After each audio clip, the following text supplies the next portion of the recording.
सभी को नमस्कार। मैं हरकिरत सिंह स्वागत करता हूं एक बार फिर से आपका केपी कॉलेज यूट्यूब के चैनल पर। और आज हम देखने वाले हैं पर्यावरणीय समस्याओं के बारे में। बहुत बड़ी पर्यावरणीय जो समस्याएं हैं, तो आज का जो ये हमारा टॉपिक रहने वाला है यह है पर्यावरण भूगोल और पर्यावरण अध्ययन से संबंधित है। यानी कि जो पर्यावरण भूगोल के विद्यार्थी हैं उनके लिए तो ये अनिवार्य है और उनके लिए तो यह एक स्वैच्छिक सब्जेक्ट के रूप में उसके अंदर आता है ज्योग्राफी के अंदर। लेकिन जो विद्यार्थी जो हैं फर्स्ट ईयर के हैं उनके पर्यावरण अध्ययन का जो क्लास है, जो उनका कंपलसरी सब्जेक्ट है, उसके अंदर भी एक जो सब्जेक्ट है अपना ये जो टॉपिक है वो अपनी भूमिका रखता है।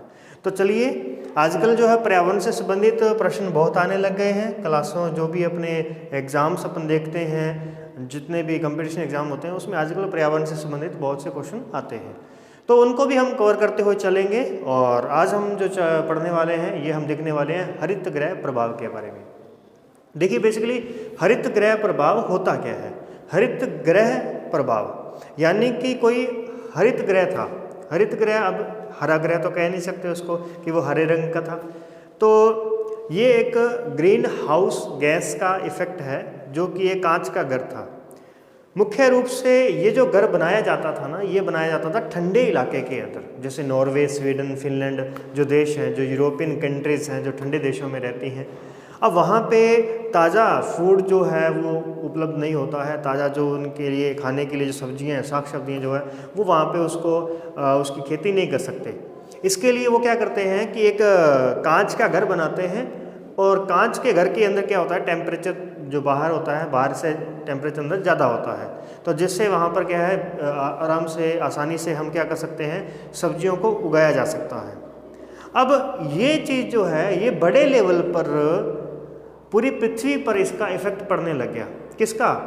जो नॉर्वे स्वीडन में जो ग्रीन हाउस गैस के जो ग्रीन हाउस जो घर बने हुए हैं, जो कांच के घर बने हैं, उनका नहीं, मतलब कि जिस प्रकार से कांच का घर अंदर के वातावरण को गर्म रखता है, ऐसे ही हमारे ऊपर भी एक कांच का घर बन गया जो कि हमारी अर्थ को गर्म करता है।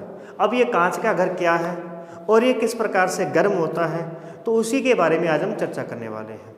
इसको आप इस प्रकार से समझ सकते हैं कि जैसे हमारे धूप में खड़ी जो गाड़ियाँ होती हैं, अब मैंने यहाँ पे एक गाड़ी ली है तो इसमें आप देख सकते हैं कि बाहर का जो टेम्परेचर है, एयर टेम्परेचर जो है वो 83 है, लेकिन विद इन 50 मिनट के अंदर ही अगर आप देखेंगे विंडो खोल करके, इसकी गाड़ी की विंडो खोल कर जब आप अंदर बैठेंगे तो अंदर का जो टेम्परेचर होगा वो कितना होगा, 100 से 110 तक इसका टेम्परेचर चला जाएगा।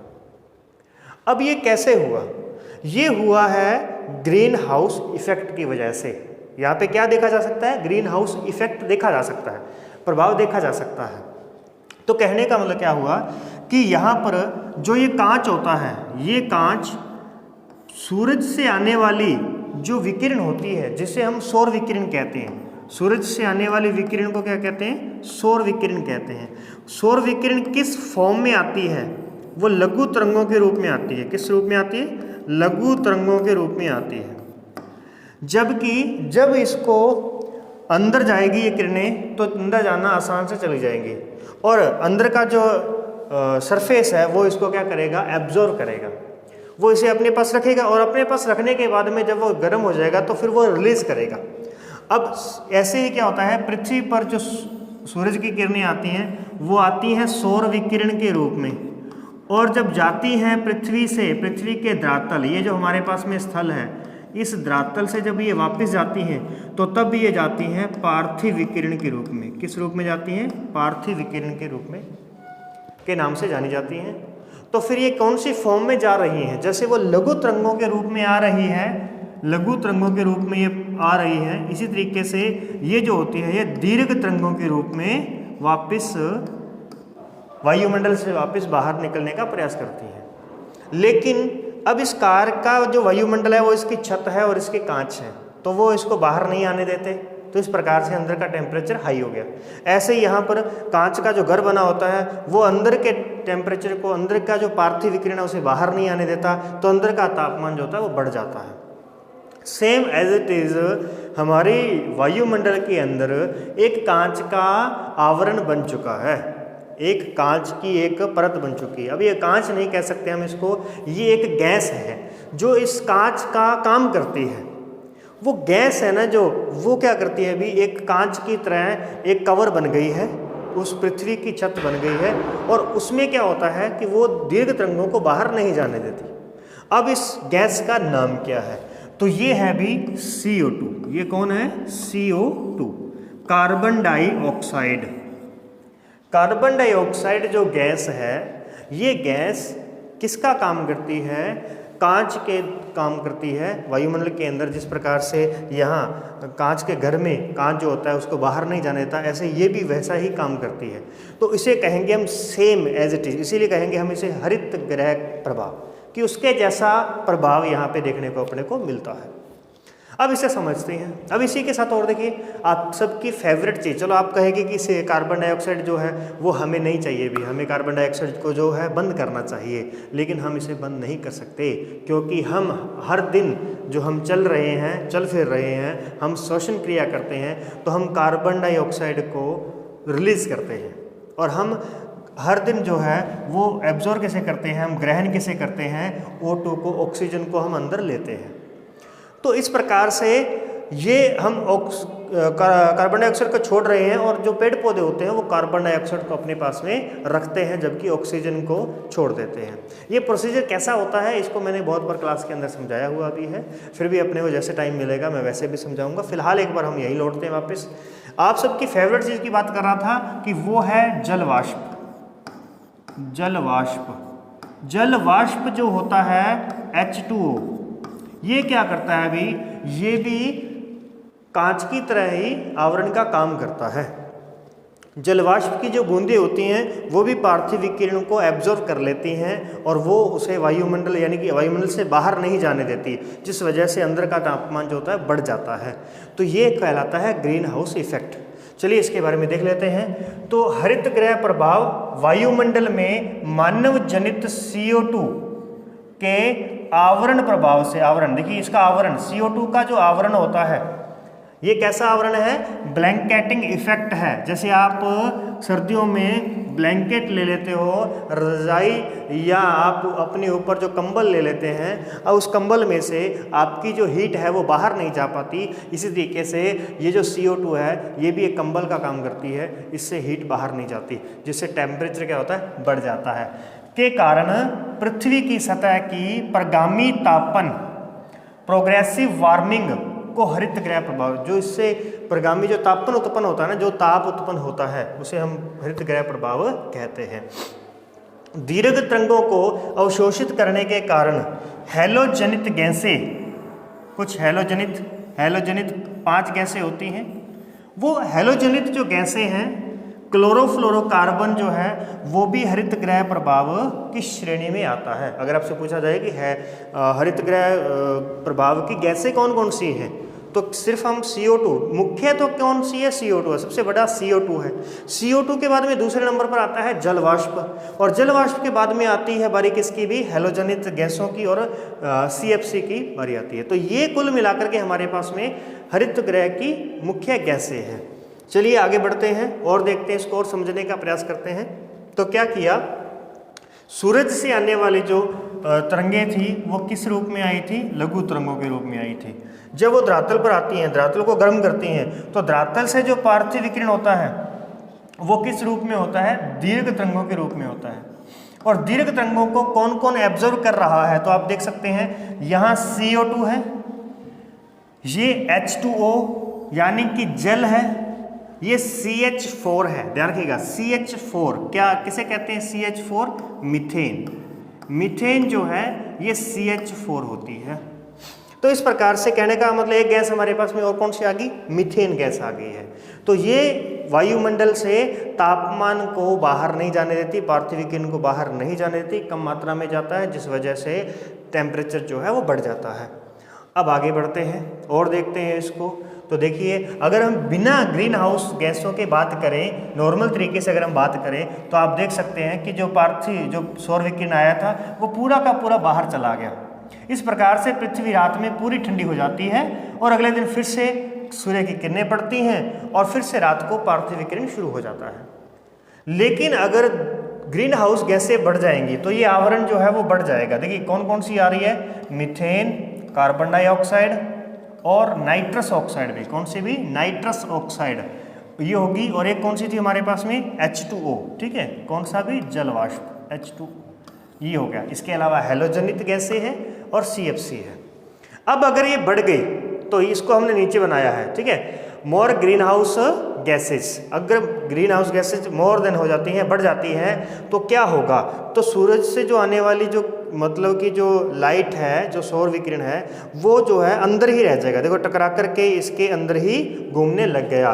बाहर कितना गया, स्मॉल अमाउंट, बहुत ही कम अमाउंट में गया। पहले कितना गया था, लार्ज अमाउंट के रूप में सौर विकिरण बाहर चला जाता था और पृथ्वी अपना टेम्परेचर मेंटेन कर लेती थी। लेकिन अभी ऐसा नहीं हो पा रहा है, तो फिर भी इसका इलाज किया है। चलिए और देख लेते हैं, पहले इसको समझते हैं।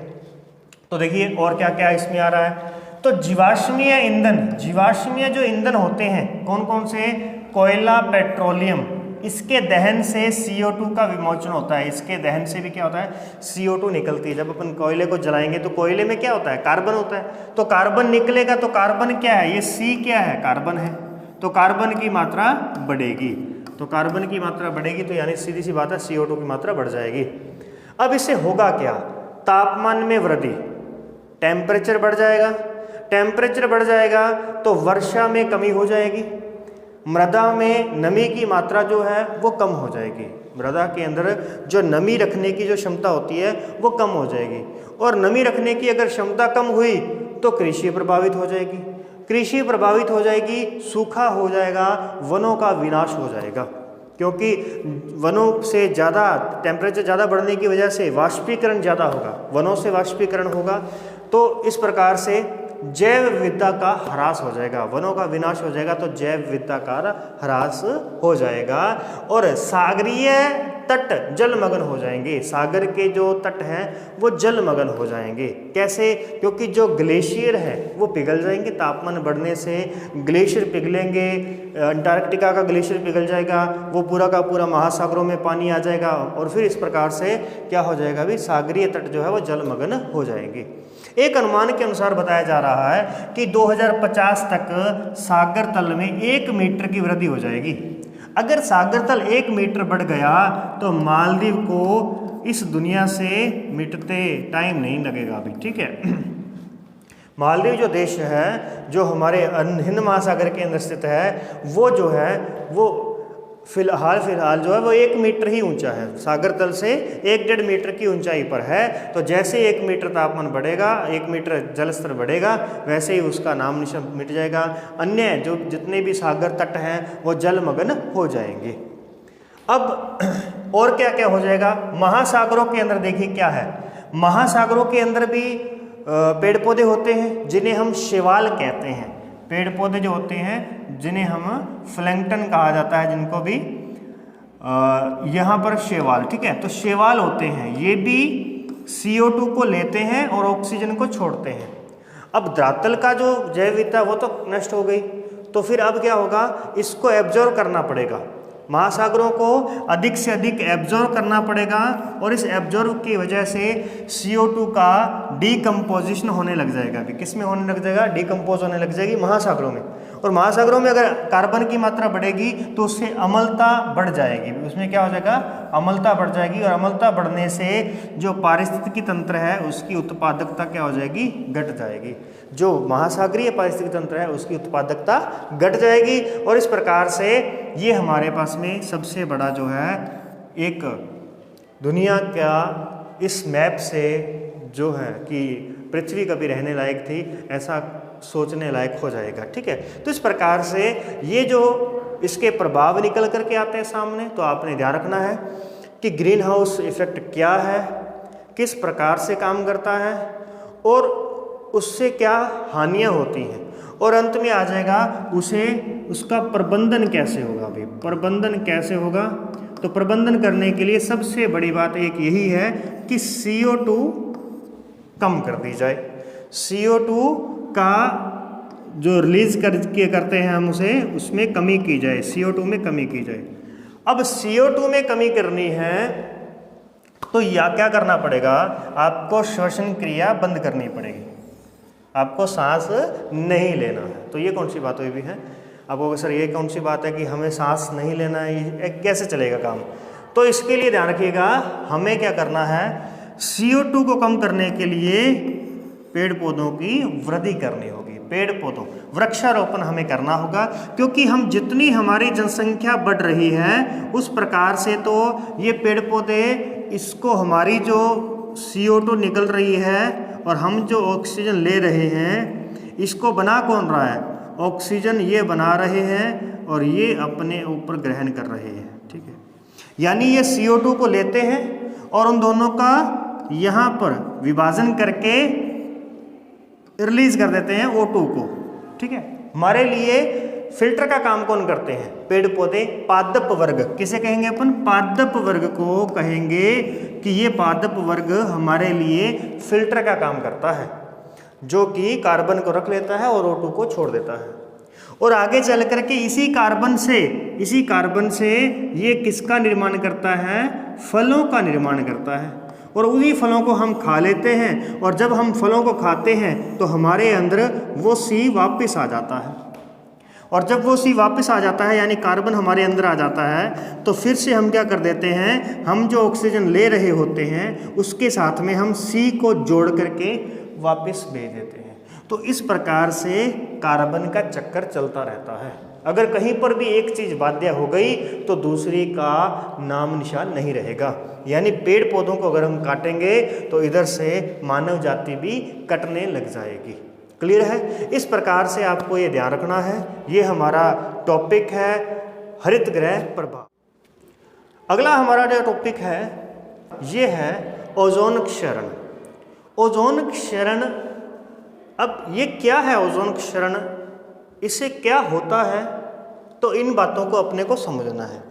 तो सबसे पहले तो हमें ये समझना है कि क्या ओजोन अगर हट जाएगी तो हमें ऐसा जो है देखने को मिलेगा, तो आपको ऐसा क्या, आपको कुछ भी देखने को नहीं मिलेगा, क्योंकि अगर ओजोन ही नहीं रहेगी तो यही हमारी पृथ्वी का रक्षा कवच है, और अगर रक्षा कवच नहीं रहेगा तो हमें कुछ भी देखने को नहीं मिलेगा। ठीक है, तो ये तो हमने वैसे ही लगा दिया आपके मज़े के लिए कि हाँ भी हम इस तरीके से अंतरिक्ष को देख पाएंगे, लेकिन नहीं, ऐसा कुछ भी नहीं है। चलिए बात करते हैं। सबसे पहले अपन बात करते हैं कि ओजोन परत है क्या। ओजोन परत क्या है, ये कहाँ पर है और ये क्यों है, ठीक है, इनकी हम चर्चा करते हैं। तो सबसे पहले तो ध्यान दीजिएगा कि ये हमारा है स्थल मंडल, जहाँ हम रहते हैं। इस स्थल मंडल के ऊपर जितने भी हम पेड़ पौधों के बारे में देखते हैं और हम यहाँ पर रहते हैं, जितने भी यहाँ पर जीव जंतु रहते हैं, और इन सब का हम यहाँ पे जितनी भी वर्षा की जो क्रियाएं होती हैं, जो भी वर्षा होती है, जो भी चक्रवात आते हैं, तूफान आते हैं, ये सब वायुमंडल में होता है। तो वायुमंडल में जब ये होता है तो इस कारण से हमने वायुमंडल को अलग अलग परतों में डिवाइड किया है कि कौन सी परत का क्या काम है और वो हमें किस प्रकार से सहयोग कर सकती है।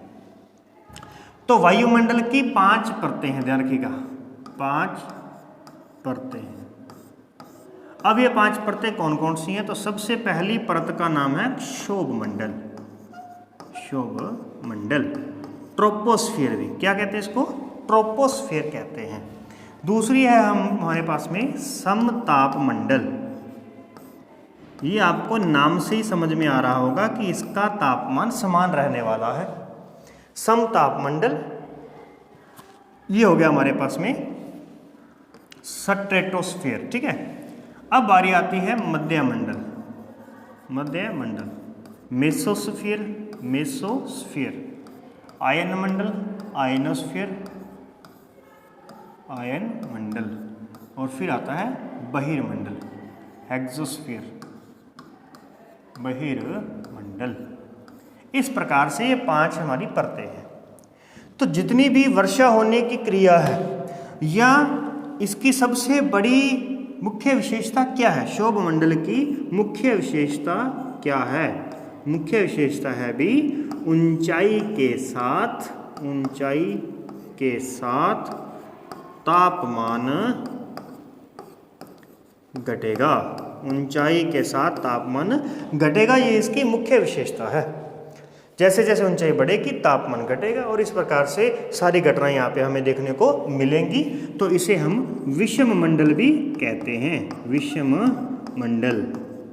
ध्यान रखिएगा, एक विषम मंडल जो है वो रासायनिक तौर पर बांटा गया है। वो विषम मंडल किसे कहते हैं? इसे विषम मंडल कहते हैं, और इसे हम सममंडल कहते हैं।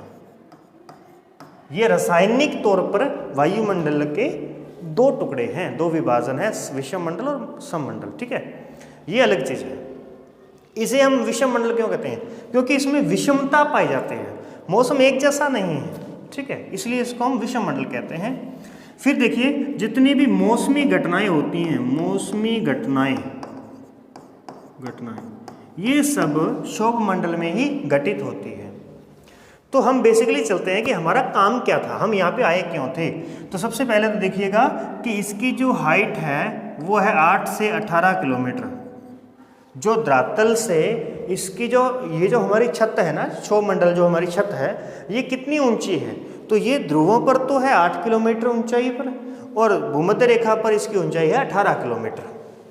और उसके बाद में आती है समताप मंडल की बारी। समताप मंडल आता है 50 किलोमीटर तक भी, 18 से 50 किलोमीटर तक क्या है? समताप मंडल है। 50 से 80 किलोमीटर तक कौन है? मध्य मंडल। 80 से 640 किलोमीटर तक कौन है? आयन मंडल। और उसके बाद में कौन सा है? बहिर्मंडल है। बहिर्मंडल में सबसे हल्की गैसें हैं हाइड्रोजन और हीलियम। हाइड्रोजन और हीलियम जो गैसें हैं वो कहाँ पर हैं? वो गैसें बहिर्मंडल में स्थित है। आयन मंडल एक ऐसी परत है जो कि रेडियो तरंगों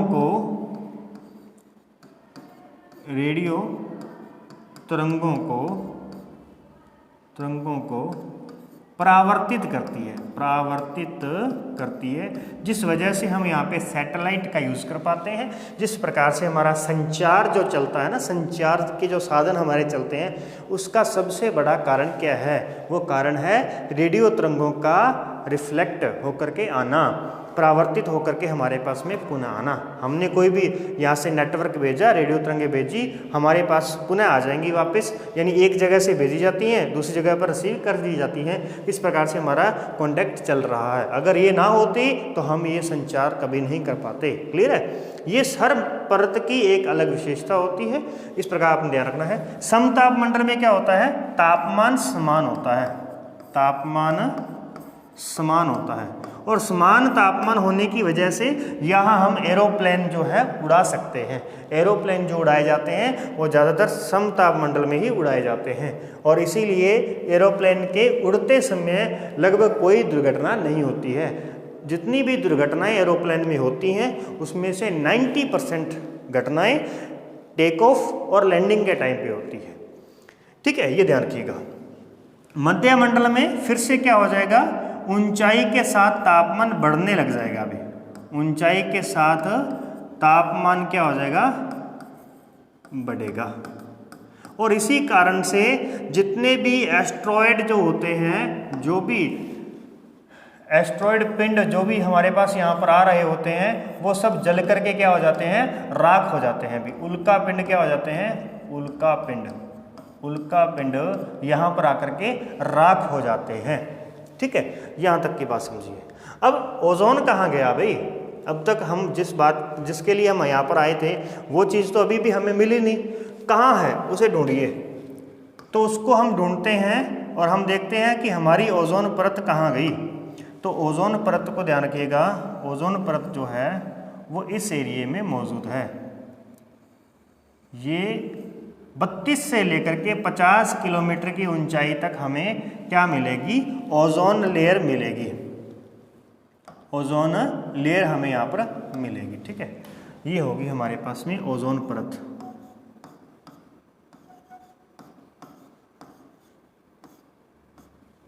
ओजोन परत। अब ये ओजोन परत क्या है? तो देखिए, ओजोन परत जो होती है, ये ओजोन परत ओजोन, जिसका रासायनिक मान O3 है। ये O3 जो है ये कैसे बनती है, तो ध्यान दीजिएगा O2 ये ऑक्सीजन है, इस प्रकार से वायुमंडल में है, और इस क्षेत्र में ऑक्सीजन जो होती है इस क्षेत्र में आकर के इसका विघटन होता है, और इसका एक अणु इसके साथ मिलकर के संयोजन करता है, और ये क्या बन गया अभी, O3 बन गया। O2 के साथ में क्या बन गया, O3 बन गया। एक और O2 थी तो इसके साथ में इसने क्या कर दिया, O3 बना दिया, तो ये बन गया अभी ओजोन। अब ओजोन गैस तो बन गई, ये ओजोन गैस बन गई।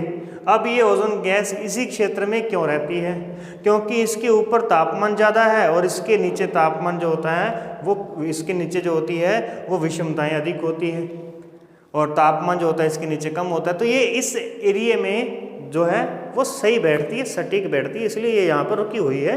बस दैट्स ऑल, ये बात यहाँ पे क्लियर होती है। और यहाँ पर देखना है कि इसे क्या कहते हैं, इसे पृथ्वी का रक्षा कवच कहते हैं, रक्षा कवच कहते हैं, सुरक्षा कवच कहते हैं, इस प्रकार से। तो फिर अब हम जो ओजोन क्षरण की बात कर रहे हैं ये क्या है, ओजोन क्षरण है ओजोन गैस का फिर से टुकड़ों में बंटना। ओजोन गैस जो O3 है इसे तोड़ रहा है, इसे कोई तोड़ रहा है, और इसके टूटने से, टूटना, O3 का टूटना क्या कहलाता है, ओजोन क्षरण कहता है, ओजोन क्षरण कहलाता है, या ओजोन क्षय कहते हैं, ओजोन क्षय। अब किस प्रकार से, चलिए एक बार इतनी बात समझ गए आप, क्या समझे अभी, 32 किलोमीटर से लेकर के 50 किलोमीटर तक ओजोन परत पाई जाती है। ओजोन परत जो होती है ये पृथ्वी का रक्षा कवच है। क्यों है, क्योंकि यह सूरज से आने वाली अल्ट्रा वायलेट जो रेडिएशन किरणें होती हैं, जो यूवी रेज होती है, जो यूवी किरणें होती हैं, उनको अपने पास में एब्जॉर्ब कर लेती है, उनको अपने पास में रख लेती है और नीचे नहीं आने देती। यानी ये किरणों का फिल्टर करती है। किसका फिल्टर करती है, जो ऊपर सूरज से आने वाली किरणें होती हैं उनका फिल्टर करके हमें शुद्ध जो ऊर्जा हमें चाहिए होती है वही हमारे पास में पहुंचने देती है, दूसरे को इसको ये अपने पास में रख लेती है, क्योंकि ये हमारे लिए हानिकारक है। अगर ये सीधी हमारी त्वचा पर पड़ती है तो इससे त्वचा कैंसर जैसे रोग हो जाते हैं। इसी कारण से इसे पृथ्वी का रक्षा कवच, सुरक्षा कवच कहते हैं। ठीक है, चलिए अब बात करते हैं कि किस प्रकार से देखिए यहाँ पर आप देख सकते हो कि जो अल्ट्रा वायलेट जो रेडिएशन किरणें होती हैं वो भी 3 प्रकार की होती हैं, UVA, B और C। इसमें से UVA तो धरातल तक पहुँच पाती है, B जो होती है वो बहुत कम मात्रा में पहुँचती है और C यहाँ पर नहीं पहुँच पाती बिल्कुल। तो यही सबसे घातक किरणें हैं हमारे लिए। ठीक है, इस प्रकार से। अब चलिए आगे बढ़ते हैं। तो इस प्रकार से आपने ओजोन के बारे में तो देखा। अब ओजोन को जो नुकसान पहुंचाएगा, यानी जो ओजोन को तोड़ने का काम कर रहा था, तोड़ रहा है, ये तोड़ कौन रहा है, इसे तोड़ रहा है क्लोरीन। क्लोरीन इसे तोड़ने का काम करता है। अब भाई क्लोरीन मिलेगा कहाँ ताकि हम इसको तोड़ सकें, तो क्लोरीन को ढूंढना है तो उसके लिए हमें थोड़ा क्लोरीन का इतिहास देखना पड़ेगा। क्या इतिहास है क्लोरीन का, क्लोरीन यानी CFC क्या होती है अभी, CFC गैस, CFC होती है क्लोरोफ्लोरोकार्बन। क्या होता है, क्लोरोफ्लोरोकार्बन। तो क्लोरो यानी क्लोरीन, तो ये वो जड़ है जो ओजोन को नुकसान पहुंचा रही है। तो देखिए इसकी शुरुआत कैसे हुई। ओजोन का आविष्कार USA के अंदर हुआ था 1930-31 में। अब ये ओजोन गैस कुछ इस तरीके की थी कि इसको उस समय चमत्कारी वस्तु कहा जाता था, चमत्कारी यौगिक कहा जाता था इस CFC को।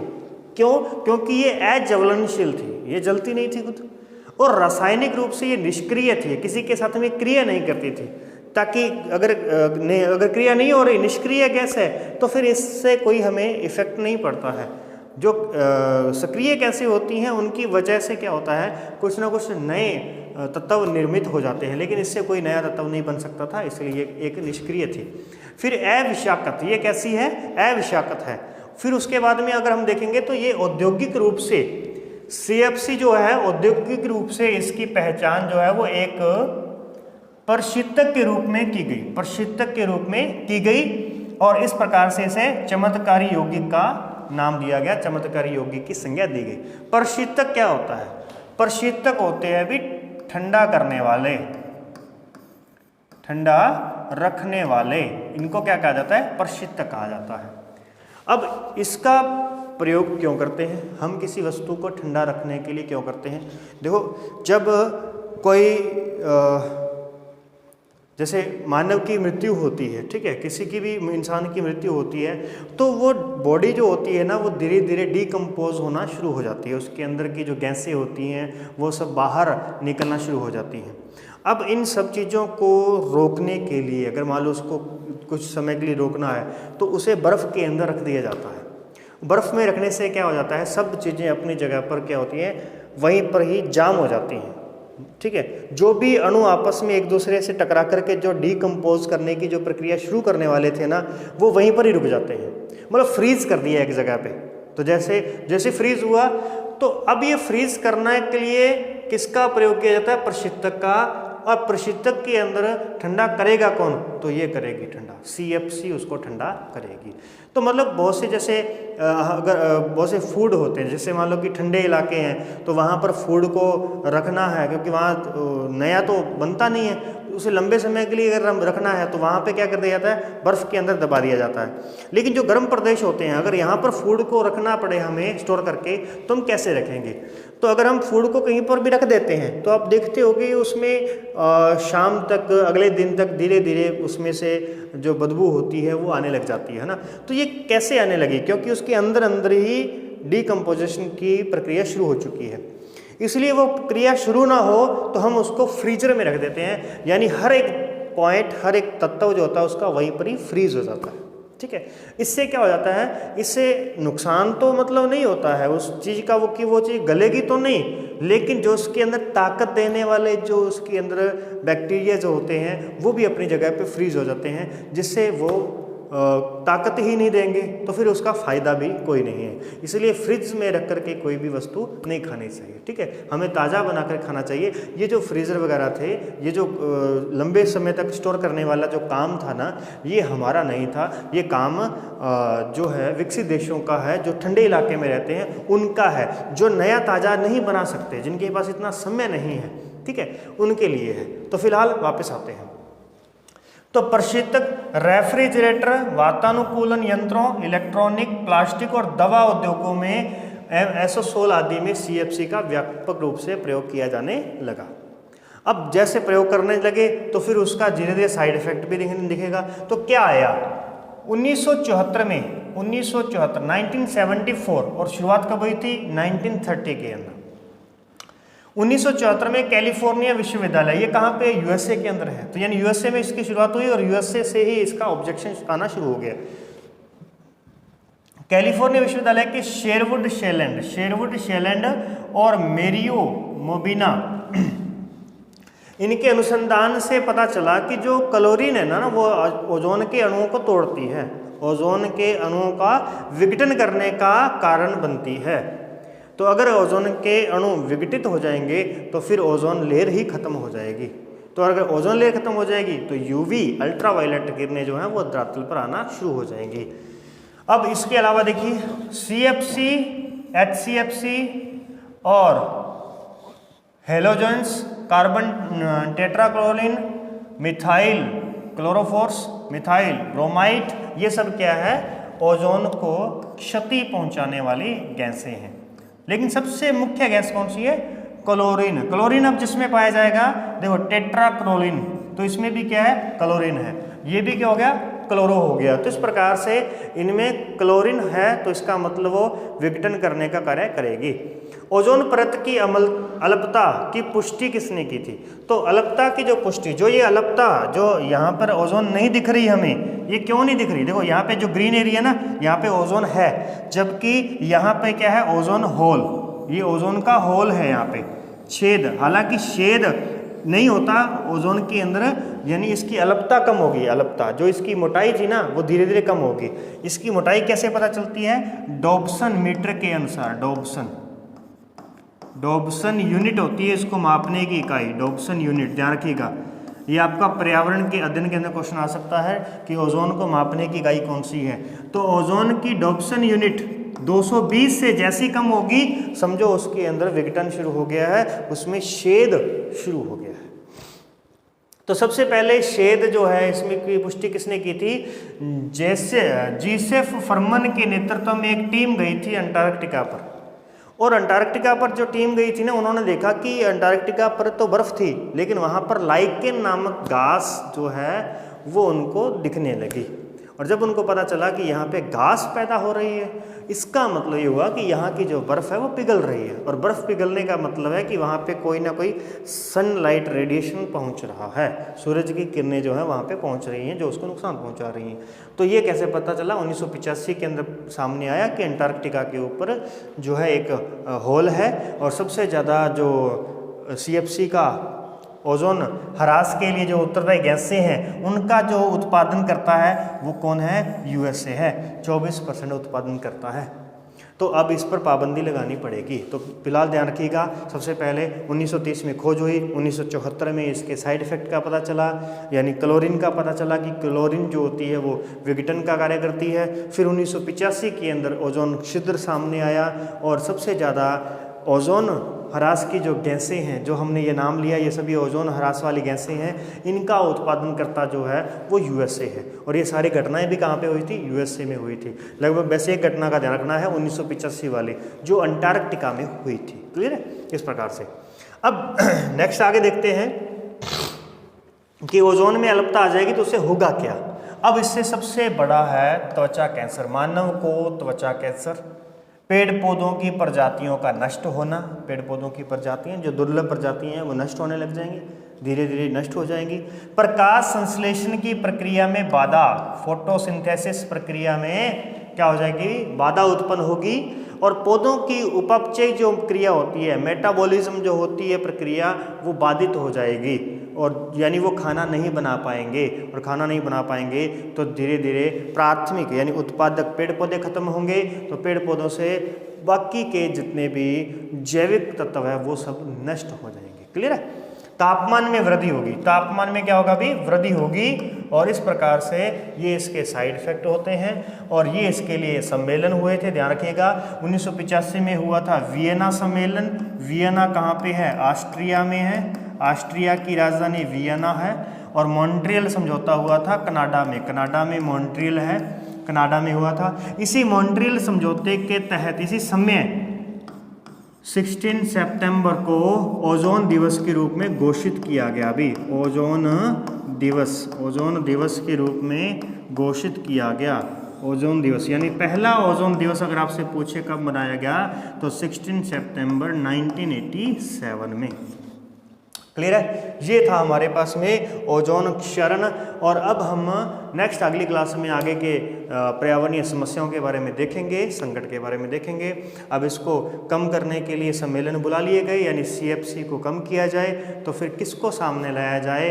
अब नई गैस इसकी जगह पर हाइड्रोक्लोरोफ्लोरोकार्बन जो है वो इसका स्थान ले सकती है। फिलहाल इस पर चर्चाएँ चल रही हैं। ठीक है दोस्तों, तो मिलते हैं नेक्स्ट क्लास के अंदर। तब तक के लिए धन्यवाद। वीडियो को लाइक करें, शेयर करें और चैनल को सब्सक्राइब करना मत भूलें। जय हिंद।